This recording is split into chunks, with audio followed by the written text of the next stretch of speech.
प्रधानमंत्री ने लाल किले से दिमागी नक्सल कहा, किसी का नाम नहीं लिया, लेकिन इस बयान के बाद कई लोगों ने खुद को इस शब्द से जोड़ लिया।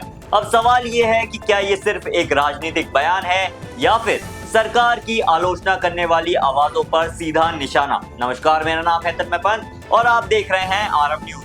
15 अगस्त को लाल किले से देश को संबोधित करते हुए प्रधानमंत्री नरेंद्र मोदी ने नक्सलवाद को लेकर ये कहा कि हथियार उठाने वाले नक्सलवाद के खिलाफ लड़ाई निर्णायक दौर में है, लेकिन देश को उन लोगों से भी सावधान रहना होगा जिन्हें उन्होंने दिमागी नक्सल कहा। प्यारे देशवासियों,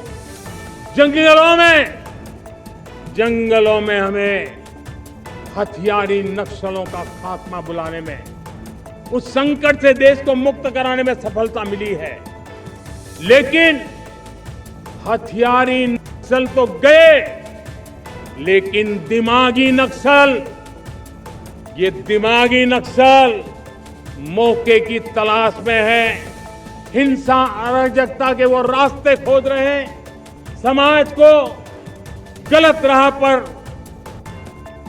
पीएम के इस बयान के बाद राजनीतिक विवाद शुरू हो गया है। विपक्ष और सरकार के आलोचकों ने सवाल उठाया कि आखिर दिमागी नक्सल की परिभाषा क्या है और क्या सरकार से सवाल पूछने वाले या उसकी नीतियों का विरोध करने वाले लोग भी इसी श्रेणी में रखे जा रहे हैं।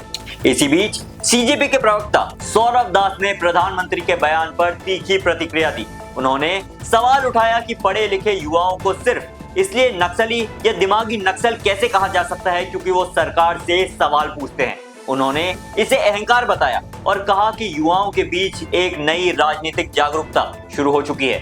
अब देखिए, बात ऐसी है कि प्रधानमंत्री ने अपने भाषण में किसी व्यक्ति का नाम नहीं लिया, उन्होंने किसी खास संगठन या सौरभ दास का भी नाम नहीं लिया, लेकिन अगर किसी ने उस शब्द को अपने ऊपर ले लिया है और खुद को उससे जोड़कर जवाब देना शुरू कर दिया तो फिर सवाल उठता है कि आखिर उन्हें इतना पर्सनल क्यों लगा।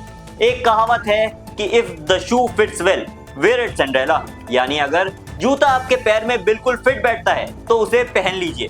लेकिन लोकतंत्र में एक बात उतनी ही जरूरी है, सरकार को सवालों से डरना नहीं चाहिए और सवाल पूछने वालों को भी हर राजनीतिक बयान को अपने ऊपर लेने से पहले उसके संदर्भ को समझना चाहिए, क्योंकि लोकतंत्र में असली ताकत सिर्फ सत्ता के पास नहीं होती, सवाल पूछने की आजादी भी उतनी ही ताकतवर होती है। अब दिमागी नक्सल की ये बहस कहां तक जाती है ये तो वक्त ही बताएगा, लेकिन फिलहाल एक बात तो तय है कि लाल किले से निकला ये शब्द सियासत में काफी लंबी गूंज छोड़ कर गया है। फिलहाल के लिए सिर्फ इतना ही। ऐसे ही और दिलचस्प खबरों के लिए आप हमारे साथ जुड़े रहिए। मेरा नाम है तन्मय पंत और आप देख रहे हैं आरब न्यूज।